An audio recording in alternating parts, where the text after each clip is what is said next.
Hey, everybody. Welcome into an all-new episode of Can We Please Talk podcast. As always, I'm Mike Leon. Y feliz de estar de regreso. Soy Nick Zaveri. I was just about to ask if you now know how to speak Spanish, and I just got my answer that you don't. The House votes to formalize an impeachment inquiry into President Biden. Nick and I will explain what this all means and what happens next. Speaking of a Biden, the reason the House is opening this inquiry is because of his son, Hunter Biden. Well, he spoke out recently. Nick and I are going to weigh in on that.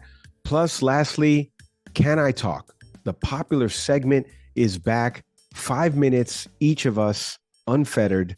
My colleague here and co-host Nick Savary is going to weigh in on everything you may have, or he missed while he was out in La República Dominicana. And I will weigh in on something very personal to me as I'm morphing into Harvey Dent's character in The Dark Knight. More on that on the other side. Before I say hello to Nick and find out more about his vacation in the beautiful island, all new episode of Back Your Play out there as Rich welcomes in pro football writer Lloyd Vance. They break down everything happening in the National Football League this past weekend. The Cowboys beat the Eagles. They are soaring high as the 1 seed right now, potentially in the NFC. Excuse me, probably the 49ers are the 1 seed too. But if you want to find out more about seeding and teams and all the breakdown of everything that happened last week, plus a preview of this coming week in the National Football League, check out new episodes of Back Your Play with Q over on leonmedianetwork.com or listen wherever you get your pods. Speaking of new pods, If You Lead Them podcast is now finally out there on Leon Media Network.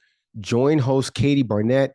Each week, she's going to take you inside how leaders lead, leadership and coaching 101 with some of the folks that are out there, authors, CEOs of big companies that will come in, explain their leadership style, and really break down how you can become a more successful leader. If you want to learn more about, all of this, or you're just an entrepreneur out there in the space, go check out the podcast, If You Lead Them. Brand new to Leon Media Network. We welcome Katie Barnett to the family. So you can go listen to it wherever you get your pods or go to leonmedianetwork.com. All right. Now, Nick, speaking of leading, you led your family to the Dominican Republic, an incredible transition by me there. How was everything? How have you been, buddy? I legitimately have not talked to you. We always say, we haven't talked about, but I mean, we do text, but like, I truly have not seen you, talked to you since after Thanksgiving? I don't even know when you left. So how is everything? Update us here. We left December 1st. So you're right. It was like shortly after Thanksgiving, you and I were going back and forth. Leading is a very bold word I would use. My wife, my beautiful, brilliant wife, is the planner, the visionary for all of our trips in this home. So I'm responsible for carrying the bags and picking up the kids when they fall asleep at the dinner table. That's really my job. If we were the Fantastic Four, I'm the thing. I'm just strong and I drive stuff. That's really it. Shout out to Ben Grimm. So the trip was amazing for anyone who's ever been out to the Caribbean, to the Dominican Republic. And we stayed at a resort, and I have to share that at the start because it is a little dreamlike. It is, relaxing. The water's incredible, both on the beach, at the pools. It was an all-inclusive place, man. You just wherever you're going, you just go get a drink wherever you want. It's dreamlike. At the same time, you recognize, as I talked to a lot of the staff there, about where people really live in the Dominican Republic, in proximity to where we stayed in Punta Cana. And people just told me about the places they're from. Some people had grown up like an hour from there, closer to. And it really reminded my wife and I of the opportunity, at some point to come back and really spend some time away from the resort, just, really connecting to, cities and towns, and, really authentically experiencing, what life is like there as a visitor. Again, always as a visitor. And I stress that because at the end of the day, when we visit other countries, it's really important you're just connecting with people and you're respectful. To the best of my ability, obviously my broken Spanish at the start, you recognize where they are, and some people bilingual, some people not so much, and you just try your best to really just connect. And I appreciate it. We had an amazing time. The people there took great care of us. it was one of the trips of a lifetime, honestly. So I was glad to do it with the family. The girls had a great time, and we just kind of stayed around, just swam all day. So it was restful is the word I've been using for people that have asked me how the trip was. But yeah, as you and I were talking about, we texted a little bit. Shout out to the Wi-Fi, and I just started jotting notes for what we'll talk about later today. This is actually my second recording this week. Earlier this week, I recorded an episode for Educate US with, obviously my co-host, but also Kelly Casaro, who you'll all get to know, coming up soon when the episode releases. Really fun episode, but hopefully we kept the clumsiness at the start because I fumbled like an incompetent D2 team to start that show, but it was funny to do it. But amazing time though. So I feel more polished today, but it is good to see you. It's good to talk to you. Text is great, but it's good to, connect with you as always. And as I come back, we got a bowl game, man. December 28th. I know. We're in New York for the Pinstripe Bowl. Not necessarily we going to be there, but taking on the U of all teams. So that's right. My worlds are colliding here. And I want to shout out all the co-hosts that filled in for you. Sabrina Rodriguez, Washington Post national politics reporter. We had Marie Harf, who's a friend of the show, Fox News contributor, former State Department spokesperson. She filled in. I did a special episode with Layla Milana Allen, the PBS special correspondent that's been covering the Israel-Hamas war. So shout out to everybody that filled in for you valiantly. But you know what? The team's back together now. So let's give them something to talk about here as we get into our first segment, because the House voted a few hours ago, as of this recording, obviously now the next day, to formally start the impeachment inquiry into President Joe Biden. Partisan vote, 221 to 212. Here's how it all sounded. The yeas are 221 and the nays are 212. The resolution is adopted. So basically, this resolution now gives the House Oversight Committee some subpoena powers to be able to, investigate further into this alleged crimes that they're trying to string together that President Biden knew about based on his son, Hunter Biden, and some of his business dealings, some of the things he's been charged with crime-wise recently by the Department of Justice, and he's facing his own federal tax charges and 17 years in prison. That's not enough. So they think that President Biden had some type of connection to it. Don't take my word for it. Let's play a clip right now from when James Comer, who's leading the House Oversight Committee, Jim Jordan was also on this panel. We're all on Sean Hannity's program recently, and Sean asked, what is this specifically going to do? As a matter of fact, Sean, I don't want to take the words out of your mouth. Take a listen to this. Is this now an investigation about Joe Biden being involved in what would be a bribery scandal, a money laundering scandal, and an influence peddling scandal? This has always, Sean, been an investigation in regards to Joe Biden. The IRS whistleblowers, when they came forward, they highlighted how the Justice Department... Is it about those three issues, though? That's what I'm asking. Bribery, influence peddling... It could be a multitude of numerous items, and we're just continuing to follow the facts. Well, the fact is this.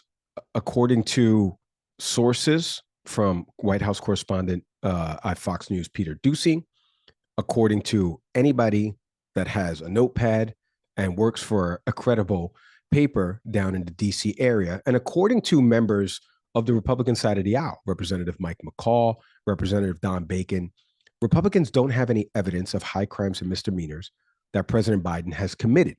They have none. They say this inquiry doesn't mean it's going to lead to an impeachment. It was just to be able to get more subpoena power and to be able to get more evidence. But as you just heard in the clip there, as Sean Hannity is trying to press them on, what is the evidence? What are you accusing the president of doing? Influence peddling, you heard some of that. And it's all because, like I said, it all stems because of Hunter Biden and the recent charges that he got. But he was recently on Capitol Hill kind of stating his case about this investigation as the House had asked him to speak behind closed doors. He said he didn't want to, and he wanted a public hearing, which he's within his right to request. If they want closed doors, he wants to talk in public. He wants everything to be on the record, cameras open. Don't take my word for it. Take a listen to what he said. I'm here today to make sure that the House committee's illegitimate investigations of my family do not proceed on distortions, manipulated evidence, and lies. And I'm here today to acknowledge that I've made mistakes in my life and wasted opportunities and privileges I was afforded. For that, I'm responsible. For that, I'm accountable. And for that, I'm making amends. But I'm also here today to correct how the MAGA right has portrayed me for their political purposes. I am first and foremost a son, a father, a brother, and a husband from a loving and supportive family. Nick, in October, there was a Monmouth University survey, or a school in New Jersey. The survey found that only 27%, of the electorate said Hunter Biden's troubles with the law would make them less likely to support President Biden. This was in mid to late October. Again, he was already facing a weapons charge recently, and then some new charges just got added for tax evasion. I want to ask you, we're going to do it in two parts here. First, if your takeaways on the House voting to formalize this impeachment process and what different members of Congress, specifically the ones that are more moderate Republicans, as now we just saw former House Speaker Kevin McCarthy retired on the last day that Congress will be in session before the holiday break. So they will lose a member. They already lost George Santos. His seat right now is vacant.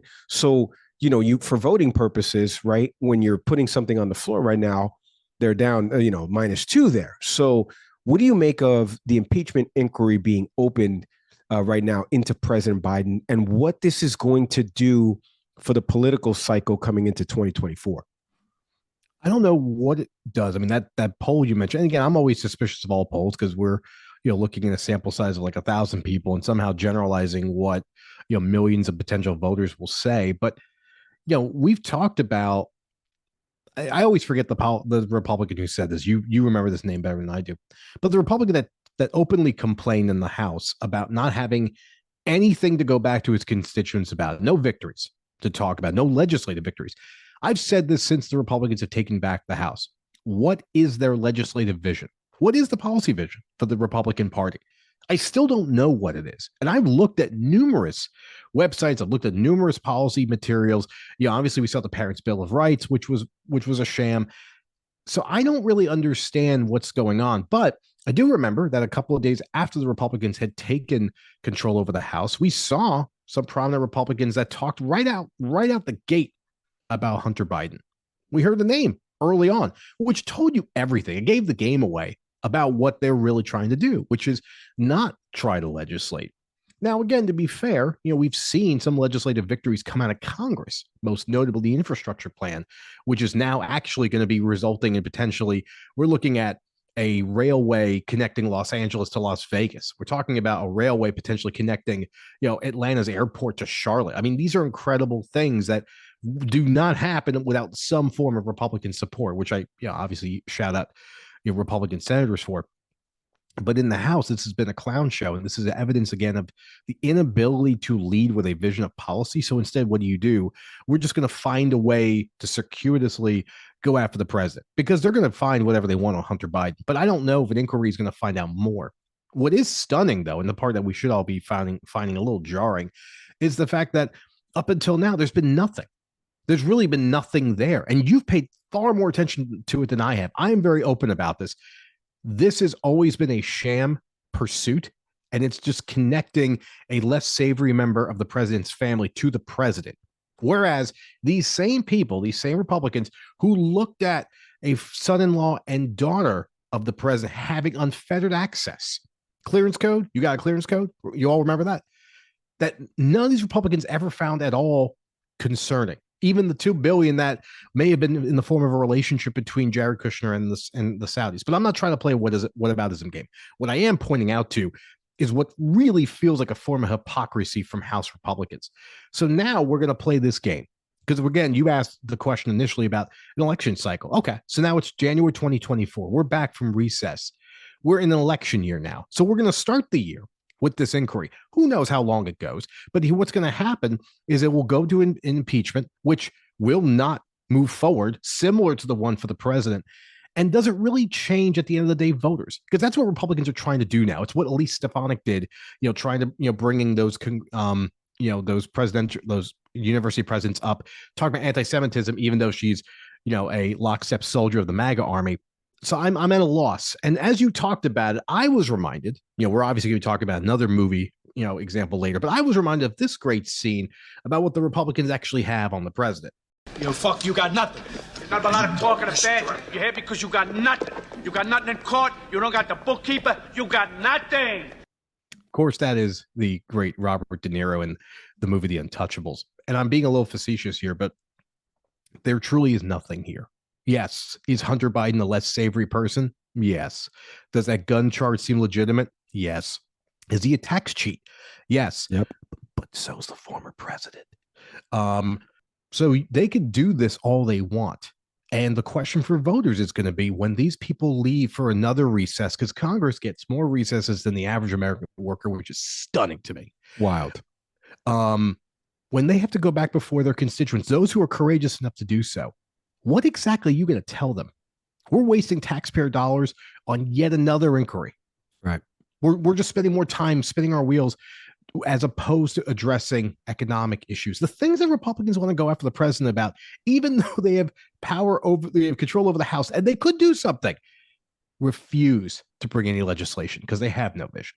Listen, I want to disagree with you on things. I truly do. Just because it makes for a little bit more banter. Maybe the two of us, can have some more policy fodder and decisions. And we've broken down things that have been passed legislatively and how it's going to impact.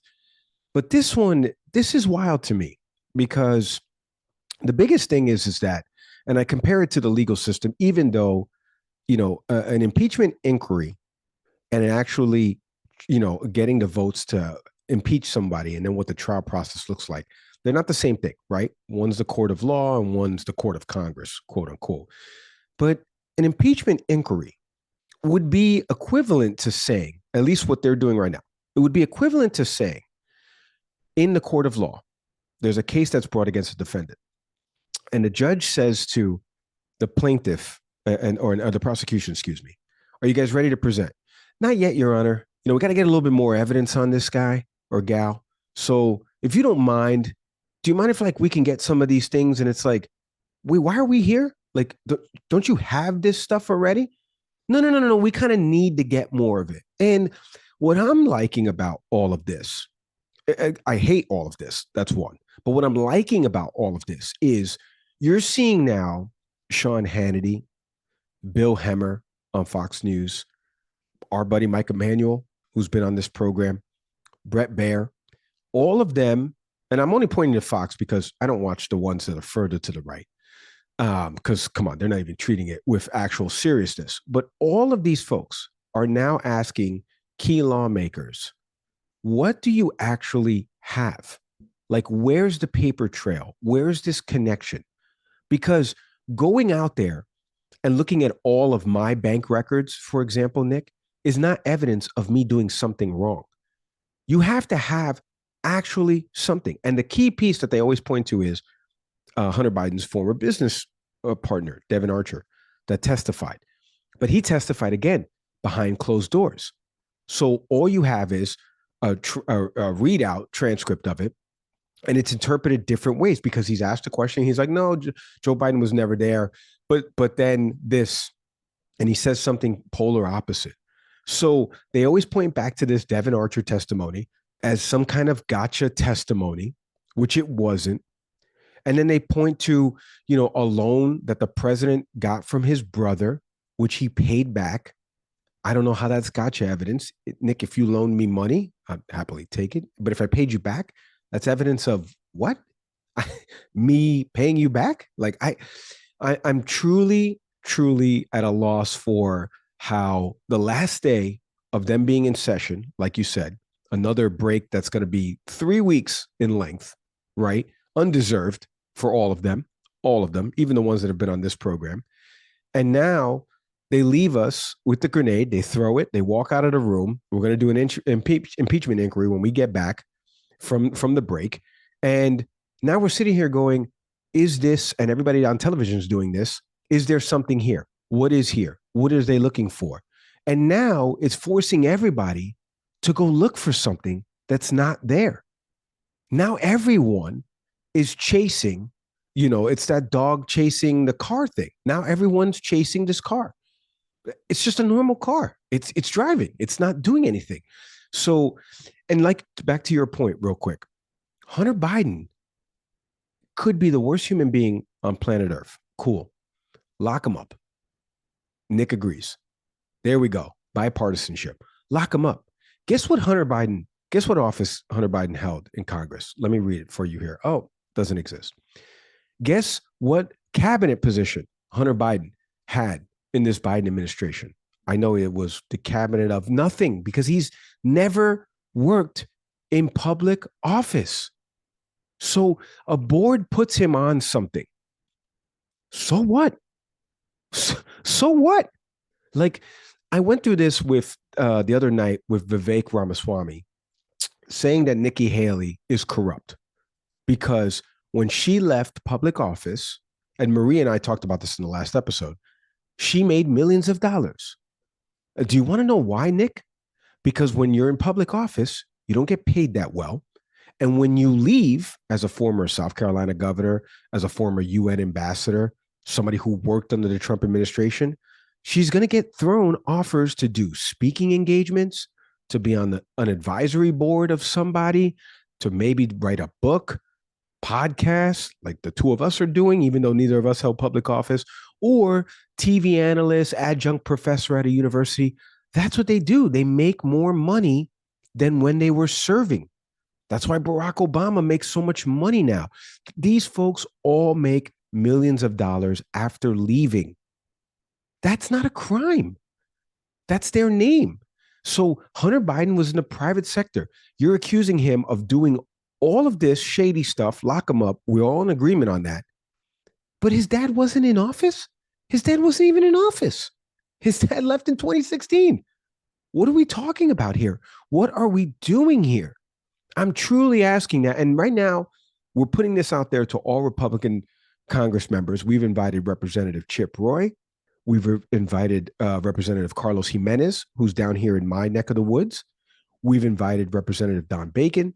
We've invited Representative, I forget the guy from New York that's in the Biden district, Mike. Oh my God, I'm losing his name right now. But we've invited serious members of Congress, is what I'm trying to get at, folks, that are on the Republican side of the aisle, that their communications directors have all been notified. We've requested to talk to them in the new year.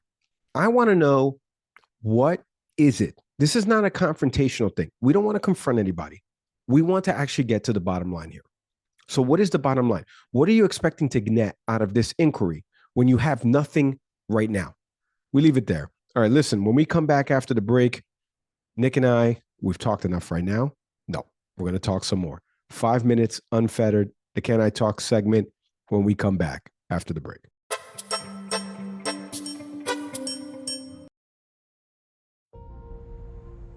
This episode of the Can We Please Talk podcast is presented by our friends over at BetterHelp. If you're thinking of starting therapy this holiday season, I want you to give BetterHelp a try.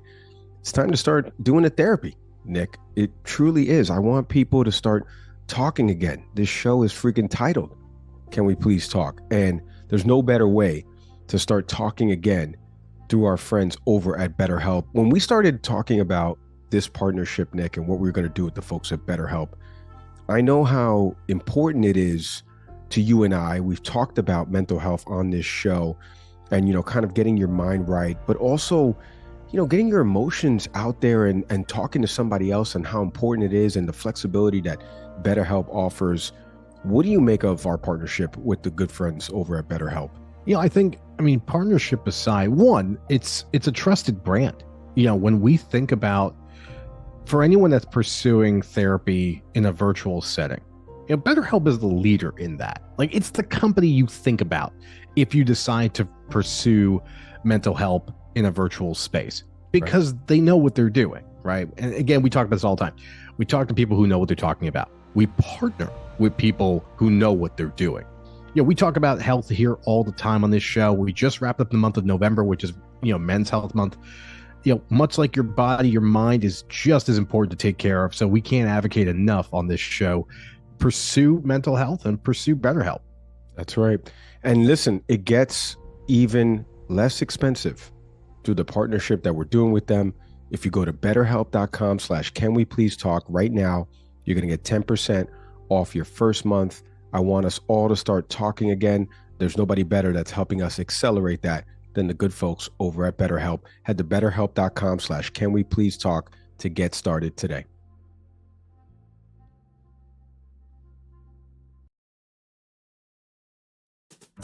Nick, today's episode is presented as always by our friends over at Fresh Roasted Coffee. Since 2009, their passion has always been bringing you gourmet coffees from all over the world, roasted fresh to order. I got my coffee snob here, Nick Saveri. Nick, tell these people, coffee snob it up here. Tell these people why Fresh Roasted Coffee is so good and why they're the official sponsor of Can We Please Talk. Often the best cup of coffee that you're ever going to have is the one you can make from home. And you need good quality coffee to do that. And that's what Fresh Roasted Coffee offers. Between single origin, between blends, flavors, anything on the coffee spectrum they've got. But more importantly, and I can't stress this enough, often when you purchase coffee, you don't know where to start. I mean, there's so many different varieties, so many different opportunities, so many different things you could choose from. And Fresh Roasted Coffee just gives you a very simple questionnaire and just says, hey, figure out what your coffee cup is. Figure out what blend works for you. I've gotten some single origin recommendations, so has Mike, and that's influenced everything. And what they recommend, you can get in a Keurig cup, the way Mike takes it. You can take it in the way I do it, which is typically through a French press, or you can get it for a percolator. Whatever coffee machine you've got, they've got you covered. But more importantly, just a huge variety and a way to learn more about coffee itself. And all of this is available at freshroastedcoffee.com on their site. 1 cup is all it takes to fall in love with Fresh Roasted Coffee, but you get a discount for being a listener of Can We Please Talk. Enter in the promo code Can We Please Get 20 to get 20% off your first purchase. Head to freshroastedcoffee.com today.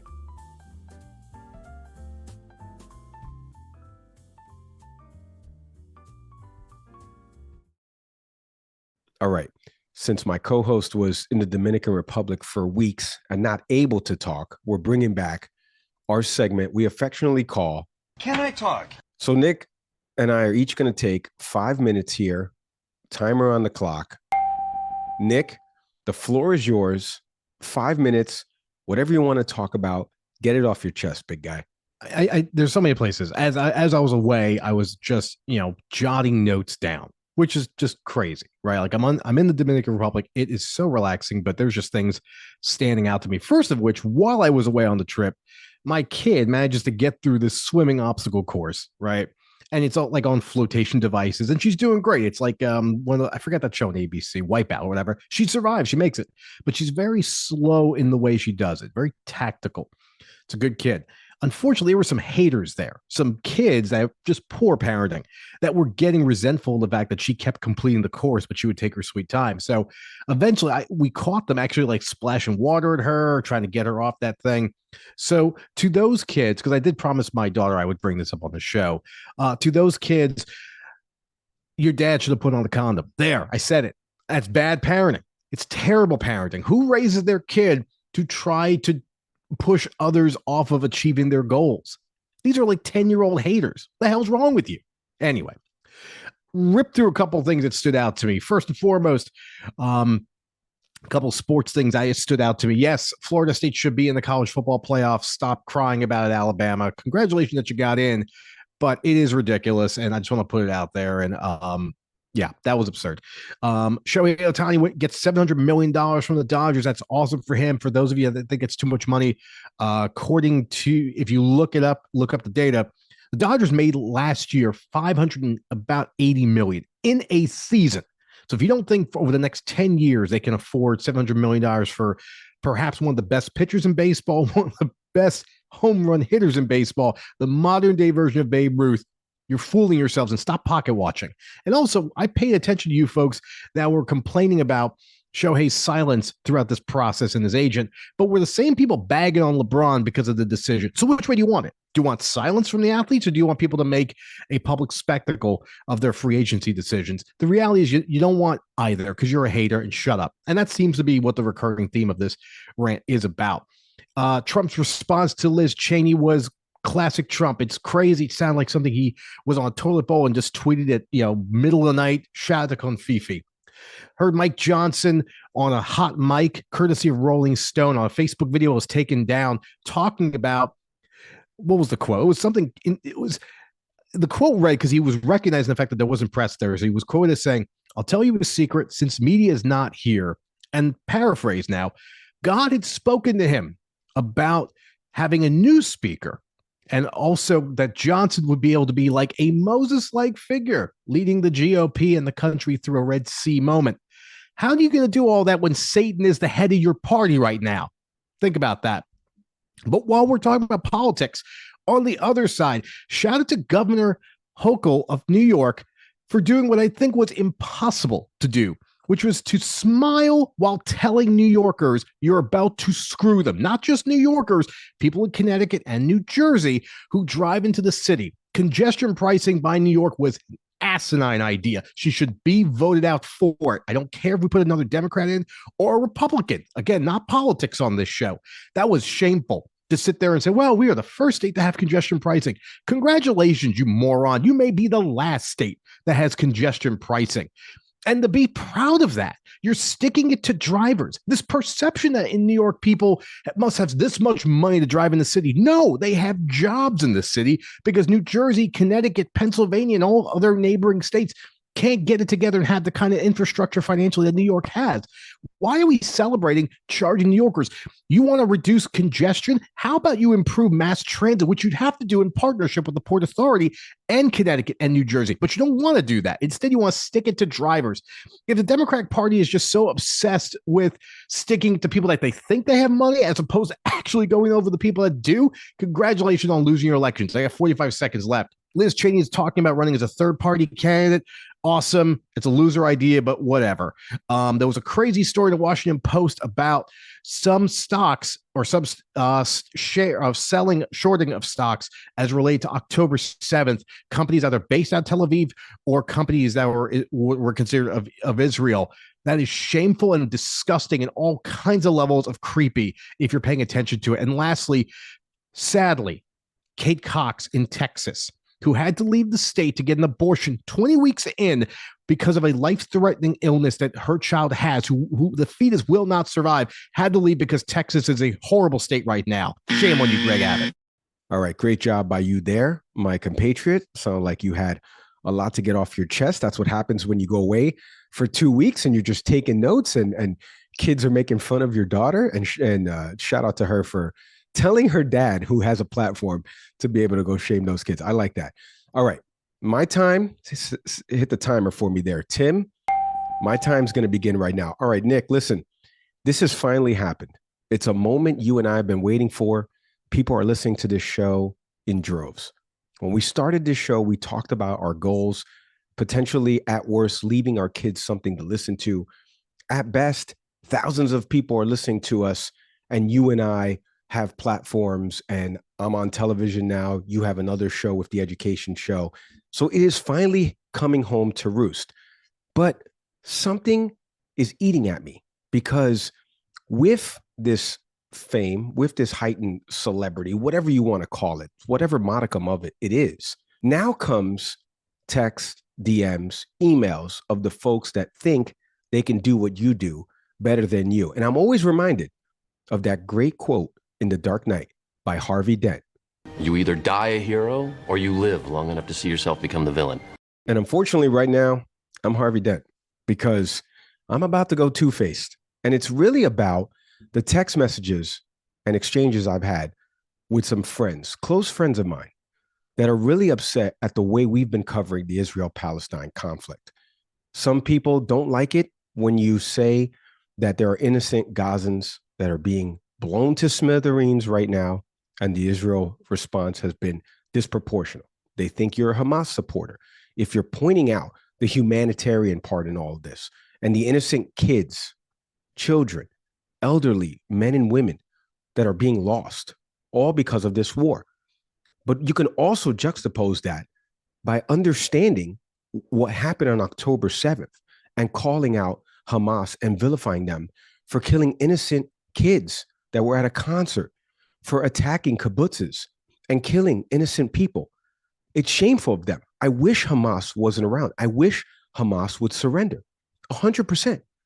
But I am not a subject matter expert in this conflict. Neither is Nick Savary. So guess what we do on this show, Nick? The tagline of this show is that we talk to people who know what they're talking about. And that's exactly what we do. We bring people on here who are professors at university teaching about this conflict. They've written books about this conflict. We even had a journalist who is stationed out there in this conflict. And this is what she said about this conflict. One of the big problems with Israel and Palestine is that everyone has an opinion. If there was a civil war happening in Colombia, everyone and his father wouldn't stand up and decide that they're an expert.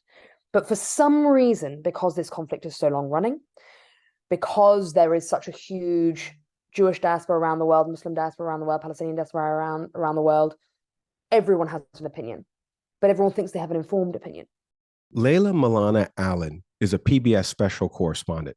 She's been covering Lebanon, Jordan, Syria, Iraq, Iran, Israel, Palestine, the West Bank for over 20 years. Nick, have you and I done any of that? No. That's why we shut up and listen to subject matter experts. And let me tell you who's not a subject matter expert. You out there who happens to know me, but have a degree in something that is not Middle Eastern studies. You're not a professor anywhere. You're not on any networks. You're not talking to people on the ground. You're not a journalist covering any of this. That's why we go and get the information from these other people. And then we make our ultimate determination. But to Layla's point, I have no opinion about this because I'm not a subject matter expert in this. So that's why Nick and I started this show, because we wanted to learn more about it. And so for the folks that have been texting me and hitting me up saying that I'm biased one way or this way, or I'm not showing enough support to Israel, or I'm not doing this because, I'm not showing enough support to Palestine, whatever it is, I don't even need the full 5 minutes because this is common sense. This isn't rocket science. We are on the side of humanity. I want the innocent killing of kids to stop. I wish October 7th had never happened. I know that Hamas is inflicting terror, but I also know that Israel is doing the same exact thing right now. And that is not anti-Semitic to say. But also I know what I don't know. And so that's when I shut up and I listen to subject matter experts who come on this show. If you want to learn more, you want to ride the information train with us, this is your home. But if you think for some reason, because we didn't appease to what you want to hear, then this is not the show for you. I leave it at that. That's my time. All right, Nick, next episode, we're going to have a great NPR correspondent coming down to help us break down a bunch of different stuff that's happening in the world of former President Trump and in DC. If you want to check out the video portions of any of the interviews we've done on the show, especially the one we did with Layla Milana Allen over at PBS, head over to our YouTube channel, type in Can We Please Talk Podcast. We should pop right up. Audio podcast platforms, you know by now, Apple, Spotify, Google. Shout out to everyone that listens to us on Good Pods. Shout out to Acast, our hosting platform. We can't do without them, and we can't do without each and every one of you that listens to this program. Truly, we mean it. As always, I'm Mike Leon. I'm laughing because, Mike, as you went into the last minute of your take, I started playing the instrumental, the ether. I did it. It was too... You should do that at some point. Anyway, sorry. I am, of course, Nick Savary, always finding ways to incorporate hip-hop into this craziness that we call our show, but grateful to all of you listening, including the person that Mike was ethering right there in the last about minute and a half. So good job by you. Thank you. It was a few people. We'll see everybody next time.